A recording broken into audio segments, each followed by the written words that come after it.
ஆலந்தூர் மண்ணின் அரசியல் வரலாற்றை மாற்றி எழுத புறப்பட்டிருக்கும் சாமானியன் சரவணனின் தேர்தல் களம் இன்று ஒரு மாபெரும் சுனாமியாக உருவெடுத்து அமைச்சர் தாமு அன்பரசனின் கோட்டையை வேரோடு ஆட்டி பார்த்து வருகிறது.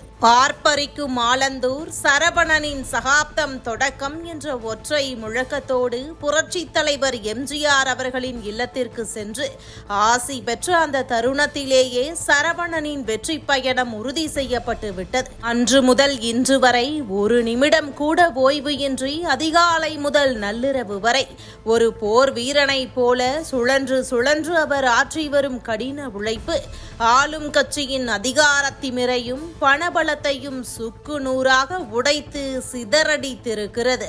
ஒரு சாதாரண தொண்டனாக தொடங்கி இன்று அஇஅதிமுகவின் நம்பிக்கைக்கு உரிய வேட்பாளராக உயர்ந்துள்ள சரவணனின் அரசியல் சாணக்கியத்தனம் நாங்க ஆட்சிக்கு வந்தா மாசக்கணக்கில் மாத்தணும்னு சொன்னாங்க.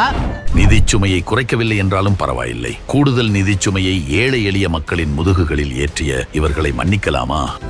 இந்த நிலை மாறிட வாக்களியுங்கள் தாமரை சின்னத்திற்கு. எதிரிகளை திணறடித்திருக்கிறது. மேலும் சரவணனின் பிரச்சார பயணத்தில் அவர் செல்லும் இடமெல்லாம் மக்கள் உற்சாகமாக வரவேற்பு அளிப்பது அவரது செல்வாக்கை உறுதிப்படுத்துகிறது. அதிகாலை முதல் நள்ளிரவு வரை ஓயாமல் சுழன்று வரும் அவர் வெறும் வாக்கு கேட்பவராக மட்டுமல்லாமல் மக்களின் உணர்வுகளையும் குறைகளையும் நேரில் கேட்டறியும் ஒரு தோழனாகவே வலம் வருகிறார். விளையாட்டு மைதானங்களில் இளைஞர்களுடன் கைகோர்ப்பது முதல் இல்லத்தரசிகளின் குறைகளை கனிவுடன் கேட்பது வரை சரவணனின் ஒவ்வொரு அசைவிலும் ஒரு புதிய அரசியலுக்கான துடிப்பும் ஆலந்தூரை வளர்ச்சி பாதைக்கு இட்டுச் செல்லும் தீராத வேட்கையும் தென்படுகிறது. அது மட்டுமல்லாமல் ஆரம்பத்தில் ஒதுங்கி நின்ற முக்கிய நிர்வாகிகளை தனது நேர்மையான அணுகுமுறையாலும் அன்பாலும் ஒருங்கிணைத்து ஒரே மேடையில் ஏற்றியிருக்கிறார். குறிப்பாக ஆலந்தூரின் அசைக்க முடியாத சக்தியாக கருதப்படும் இயேசுவாதம் அவர்களை பிரச்சார களத்திற்கு கொண்டு வந்திருப்பது அமைச்சர் தாமு அன்பரசனுக்கு விழுந்த மரண அடியாக பார்க்கப்படுகிறது. யார் இந்த இயேசுவாதத்தை உள்ளே கொண்டு வந்தது? எப்படி இந்த ஒருங்கிணைப்பு சாத்தியமானது என்று திமுகவின் மூத்த நிர்வாகிகளே செய்வதறியாது திகைத்து போய் நிற்கின்றனர்.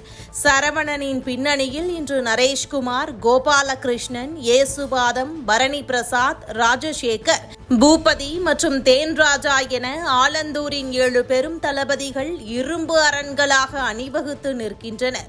இந்த 7 பேர் கூட்டணியுடன் நகைச்சுவை நடிகர் கஞ்சா கருப்பு தனது அனல் பறக்கும் பாணியில் ஊர் ஊராக சென்று மேற்கொண்டு வரும் அதிரடி பிரச்சாரம் மக்களிடையே காட்டு தீயாய் பரவி அமைச்சரின் பிம்பத்தை அடித்து துவம்சம் செய்து வருகிறது. ஒரு சாமானியன் சாம்ராஜ்யம் படைக்க முடியும் என்பதை நிரூபிக்கும் வகையில் தாமு அன்பரசனின் வீழ்ச்சியையும் இரட்டை இலையின் எழுச்சியையும் ஆலந்தூர் மண் இப்போதே உறுதி செய்து விட்டது.